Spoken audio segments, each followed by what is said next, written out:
Good morning students.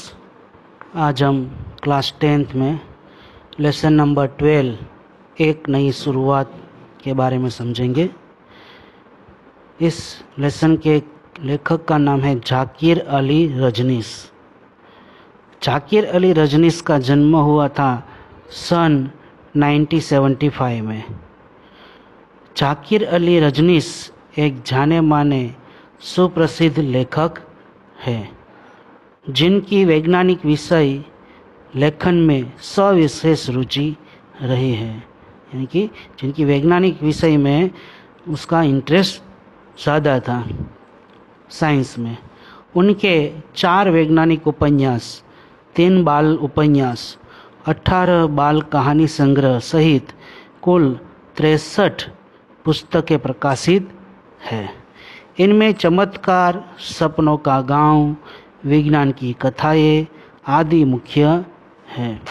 Guinea pig, समय के पार इनके प्रसिद्ध उपन्यास है। उत्कृष्ट लेखन के लिए विज्ञान कथा भूषण सम्मान, भारतेंदु हरिश्चंद्र पुरस्कार, सर्जना पुरस्कार सहित अनेक सम्मान प्राप्त हुए हैं। एक नई शुरुआत वैज्ञानिक संशोधन विषयक कृति है। इस कृति में मानव देह को तरंगों में रूपांतरित करके अन्य स्थान पर भेजने की अत्याधुनिक टेक्निक और तत्संबंधी किए जाने वाले प्रयोगों का हैरत अंगेज वर्णन रोमांचक ढंग से प्रस्तुत किया गया है। यहाँ इस कहानी में, इस लेसन में मानव के देह यानी कि मानव मनुष्य के बॉडी को तरंगों में रूपांतरित तरंगों में चेंज करके अलग अलग स्थानों में भेजने की अत्याधुनिक टेक्निक और तत्संबंधित किए जाने वाले प्रयोगों का यहाँ रोमांचक ढंग से प्रस्तुत किया गया है। यहाँ 2 वैज्ञानिकों की अद्भुत सिद्धि का वर्णन प्रस्तुत है। तो हम यहाँ लेसन में देखते हैं स्टूडेंट्स। यहाँ लेसन में लिखा है कि प्रोफेसर रामिस और उनके सहायक माधवन के जीवन के वे अद्भुत क्षण थे। प्रोफेसर रामिस और उनके असिस्टेंट यानी कि उसके मददनीश माधवन के जीवन के वे अद्भुत क्षण थे, अद्भुत समय था वह।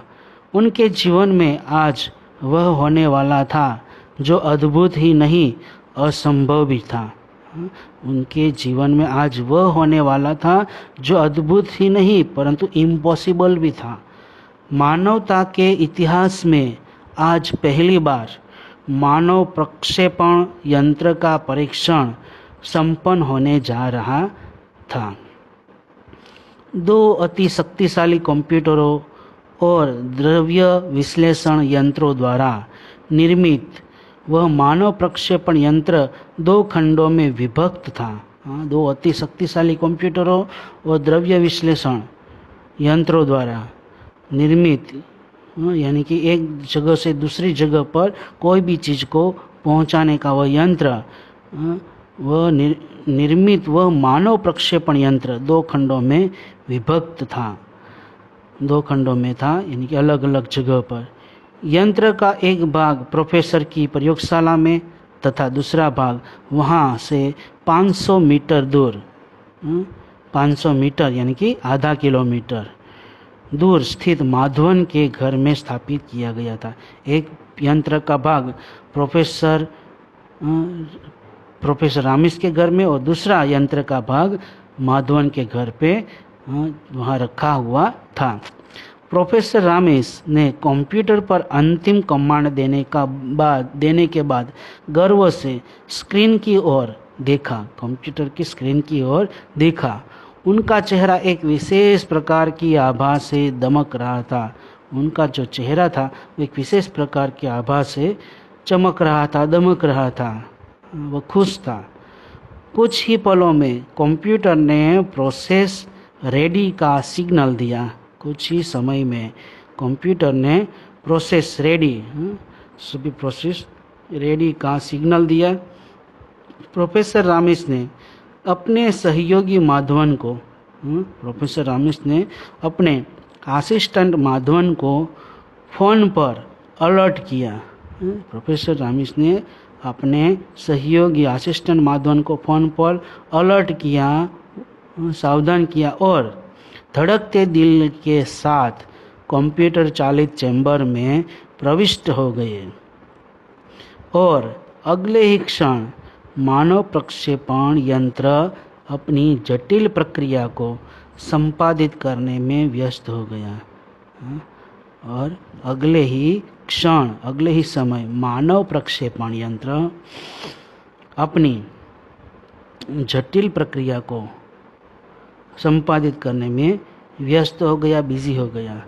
दूसरे छोर पर बैठा हुआ माधवन दम साधे कंप्यूटर स्क्रीन पर आंखें गड़ाए हुए था।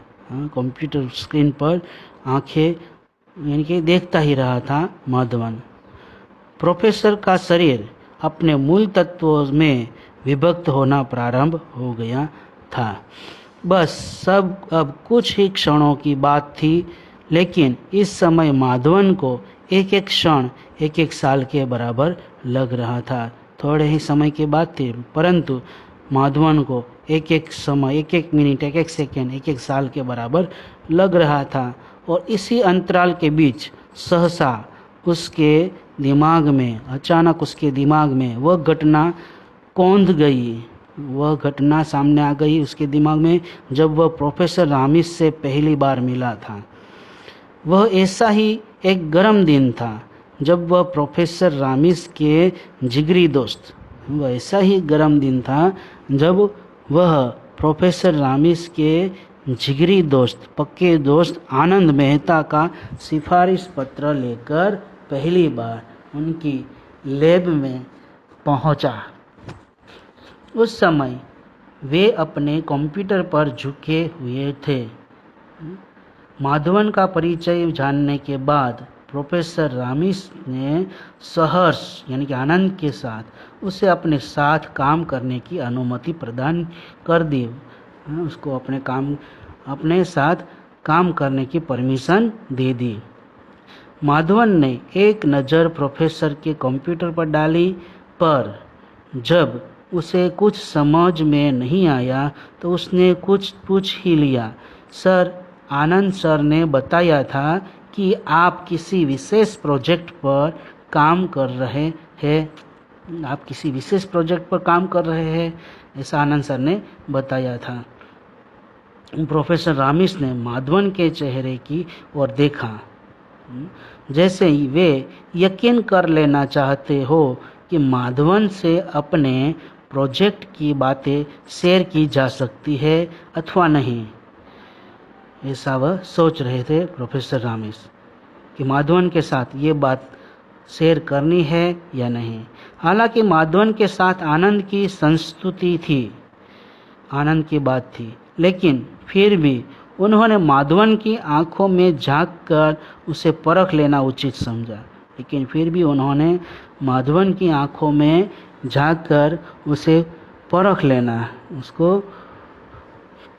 परख लेना उचित समझा था, उसको जान लेना उचित समझा था।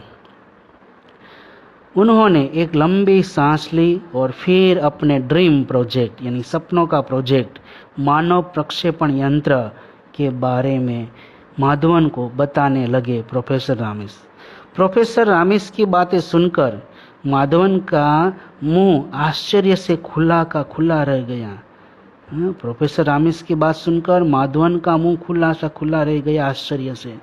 आखिर जब उससे रहा न गया तो वह पूछ ही बैठा, सर, क्या वास्तव में ऐसा संभव है? आखिर जब उससे रहा न गया पूछना, तो माधवन ने प्रोफेसर रामिस से पूछ ही लिया कि सर, क्या ये वास्तव में, हकीकत में पॉसिबल है, संभव है? प्रोफेसर रामिस ने माधवन की ओर ऐसा देखा जैसे कोई 10 साल का बच्चा हो। प्रोफेसर रामिस ने माधवन की ओर ऐसे देखा जैसे वह माधवन 10 साल का बच्चा हो। वे बोले, क्यों नहीं भेजा जा सकता? क्यों नहीं संभव है, क्यों नहीं भेजा जा सकता? कहते हुए प्रोफेसर रामिस एक क्षण के लिए रुके पर माधवन की ओर से कोई प्रतिक्रिया व्यक्त न होने पर वे रुके नहीं। उन्होंने अपनी बात आगे बढ़ाई। अरे भाई, ये तो तुमने 5वीं क्लास में ही पढ़ा होगा कि प्रत्येक वस्तु एक विशेष प्रकार के अणुओं से मिलकर बनती है। ऐसा प्रोफेसर रामिश ने माधवन को कहा। अणु परमाणुओं से मिलकर बनते हैं और किसी भी परमाणु को आकार मिलता है। अणु परमाणुओं से मिलकर बनते हैं और अणु परमाणु से मिलकर बनते हैं और किसी भी परमाणु को आकार मिलता है उसके अपने भीतर मौजूद इलेक्ट्रॉन, प्रोटॉन, न्यूट्रॉन के कारण वह बनता है। हाँ, ये तो बहुत सामान्य सी बातें हैं।